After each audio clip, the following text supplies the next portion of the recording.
Today I want to talk about something that affects every classroom but often goes unnoticed: how we manage assessment. This isn't just about worksheets. It's about time, access, and how we support student learning more effectively. In many schools, assessment still looks very traditional. Teachers are printing, organizing, and collecting paper constantly. This takes up valuable time, and it limits how quickly we can respond to student needs. It also creates inconsistencies in access and completion for students. This isn't just a teaching issue, it's an infrastructure issue.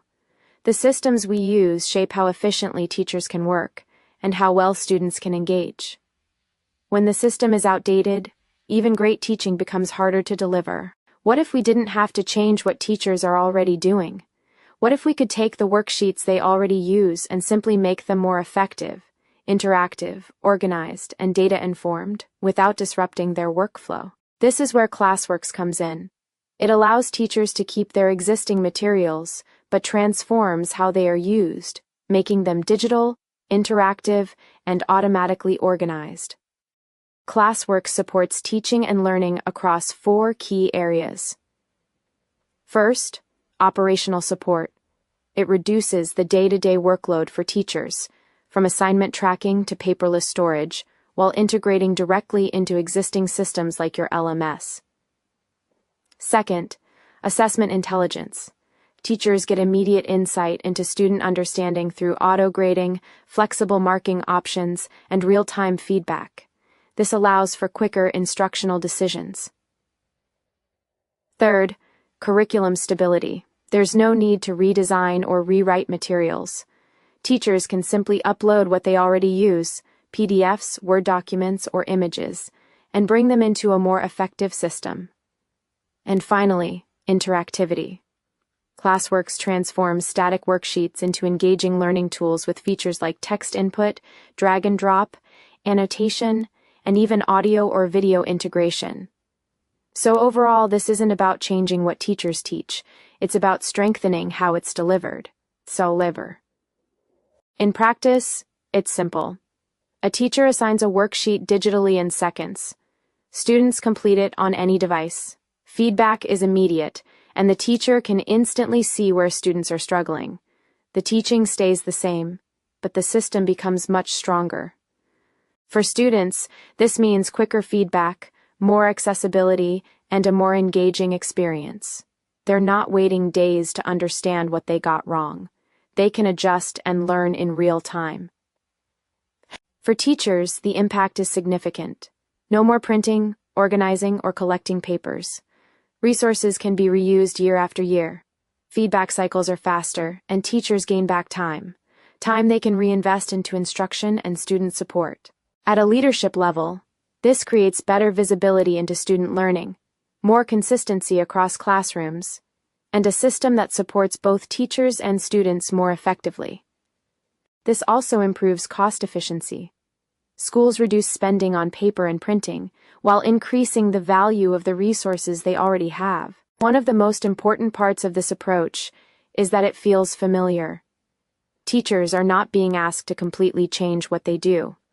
They're simply being supported by a better system. This solution integrates into existing workflows and learning management systems, making it easy to adopt without adding complexity. Implementation is intentionally low risk. Schools can start small, with a pilot group, a single department, or one grade level. From there, they can measure impact and scale based on real results. To support implementation, there is a flexible entry point for schools, including discounted pricing for pilot programs and optional guided onboarding. This ensures a smooth rollout and reduces the burden on staff. This isn't about replacing teachers or changing instruction. It's about removing barriers, so teachers can focus on what they do best, and students can learn more effectively.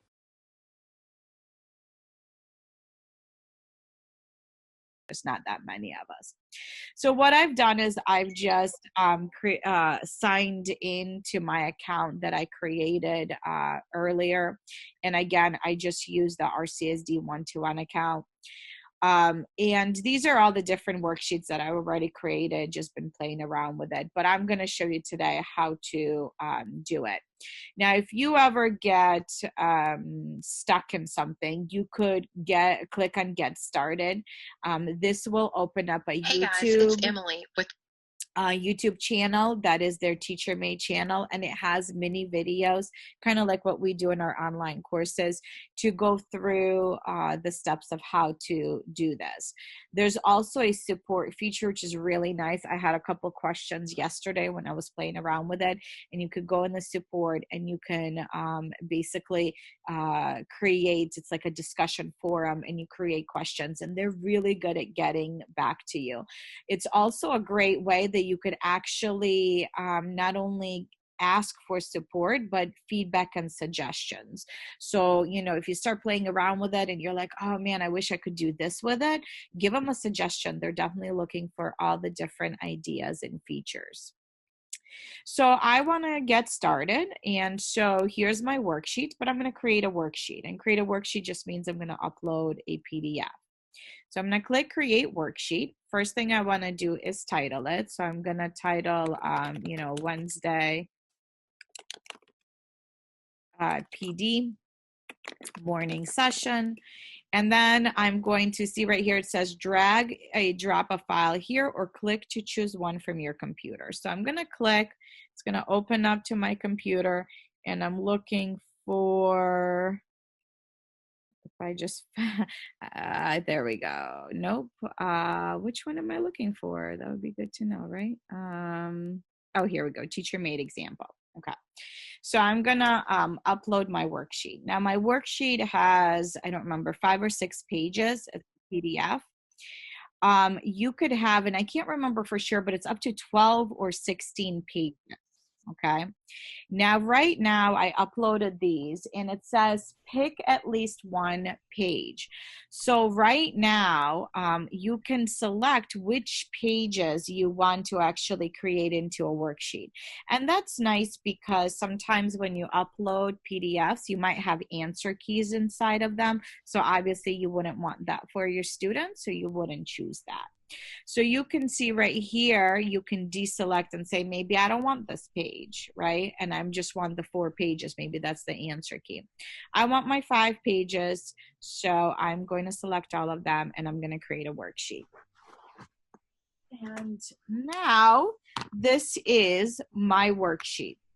And so right now it's just a PDF. I have some social studies and some math examples in one PDF that I created.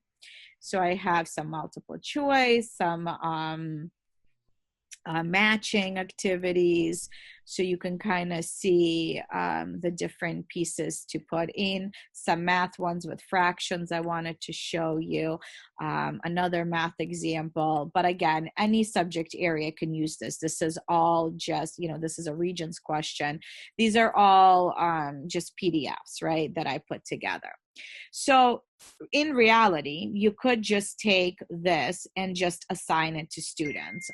One of the nice feature that this has is a view preview option. And what that means is when you click on preview, anytime that you're working with this PDF, you will see what students see. So that's really, really helpful, because then you could help them as well as even use something like Screencastify video to do an overview video of how to fill out your document. So if I were to just assign this PDF, I could click preview to see what it looks like. And if you look at it, without doing anything to this PDF, students will be able to use text boxes to type their name, right? And they could move the text box if they want to.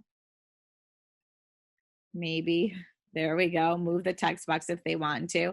They'll be able to highlight. So I'm going to change and maybe make it yellow. I can highlight on this document. It's not perfect. You got to figure out where the cursor needs to be. It has to be underneath the text.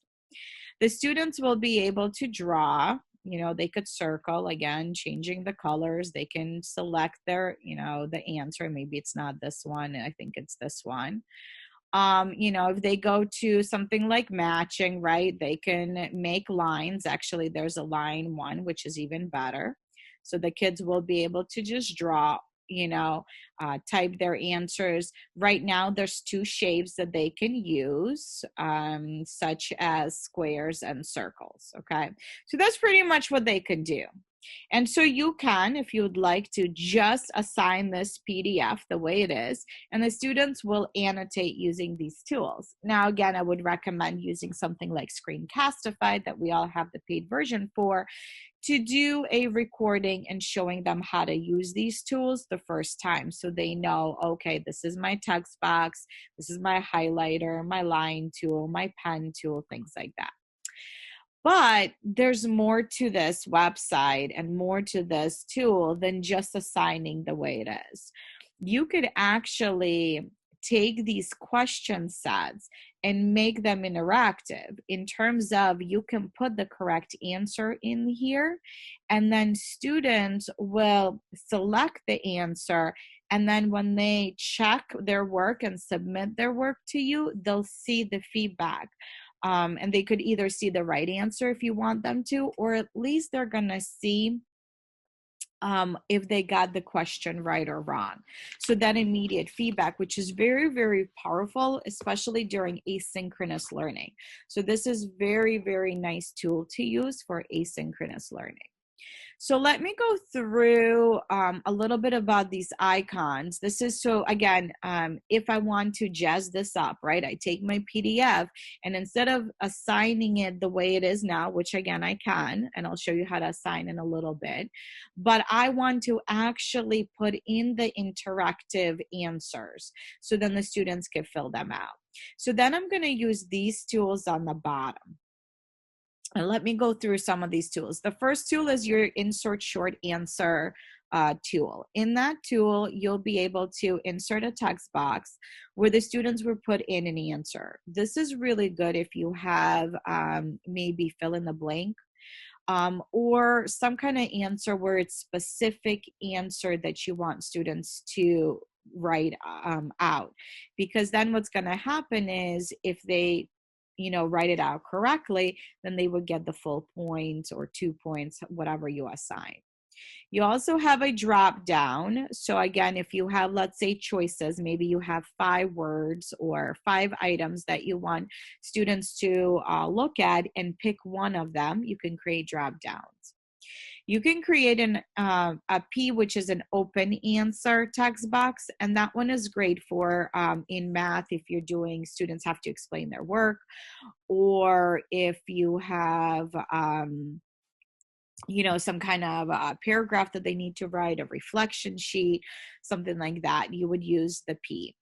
You also have a matching, and I'll show you how to do that. There's also true and false, multiple choice, and you could have up to 8 choices, a checkbox, which gives you multiple choices that students can choose, a hotspot.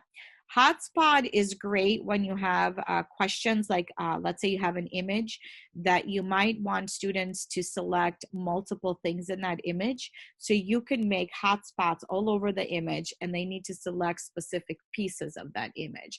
So it's great for, like, I saw someone do it with cells, right? Like you have a cell and you have different parts of the cell that the students would have to identify. In math, let's say you have a quadratic function and you have a graph of it, and you can say, where are the roots? And the kids would have to specifically, point out to the roots. So hotspots are pretty cool. And I'm going to use a hotspot for multiple choice today to just show you. The math one is really neat for the math teachers.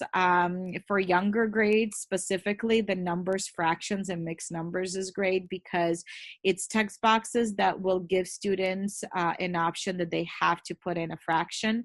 They actually don't need the math equation editor to do that, or a mixed number, or even, again, just giving specific number pieces. The algebraic expression will give you the equation editor for students to be able to type in. And again, I'll show you that as well. And then you could also just add text. Sometimes, or a lot of times, when you have these PDFs, These PDFs are great when you print them out to students, and give it to them so they could freehand write. But when we're doing it digitally, some of the descriptions or directions might need to be modified. So the text feature is nice because I can put in my own directions that are specific to assigning this digitally and completing it digitally. In that same way, I can insert an image into here. So if I have an image that I want to add on top of the PDF that I already have. And this feature, which is a color block, it's an eraser that I can get rid of the directions. So for instance, let's say these directions right here, maybe I want them to read the paragraph, but I want them to highlight important information. I could put a color block, and what it does, it just erases it. It disappears. And then what you can do is actually make no border. So it literally disappears. There's nothing you see. And you can, again, do a preview. I always love doing this, the view preview. So you can see how the directions are gone. This is what the students would see. So then I could make my own directions. So instead, I can type right here and I could say, directions, right? And then I could say, annotate the text, then complete the multiple choice, right? So I made my own directions. I can change the text color, the text font, size, style, etc. And again, I would just move this over. And my text box right now shows, so again, I love to do the view preview to see what the students would see. This is what they would look like. But again, what I could also do is click on this text box, and maybe I don't want a border. So it looks just part of the activity. There's the directions. And again, you could change the color, everything. So now I'm going to go down here and I'm going to look at this multiple choice, and then I'm going to pause to see if anybody has questions because I'm kind of going a little fast here. I'm just so excited because this tool has like really cool things. So I'm just going to show you how to use the multiple choice. What you do is you're going to click on this circle right here, and because there's 4 choices, I'm going to click 4 choices. And then I'm going to, if you see there's circles that show up, you can put them next to it, or you could hover over it and put it over it if you want. I'm just going to put it next to it and maybe make it a little bit smaller for them. So basically what I'm showing is the 4 circles. And then with these 4 circles, it says edit multiple choice. I can choose how many points this question is. So what if I want it to be 2 points? Save changes. And then of course I need to pick the right answer. And I'm literally just going to put my cursor on the correct answer. And that's it. So that would be the multiple choice.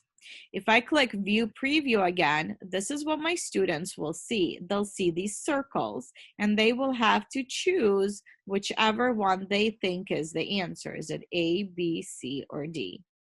And then again, if they choose something like D, you'll see that when they check their work, it'll be wrong because I chose the answer to be A.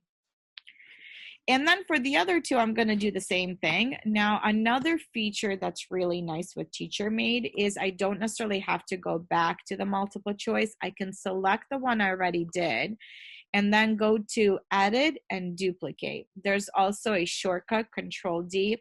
My shortcut doesn't work very well. I don't know if it's because this does save automatically and I go too fast, but it doesn't always work. So I just go here and duplicate.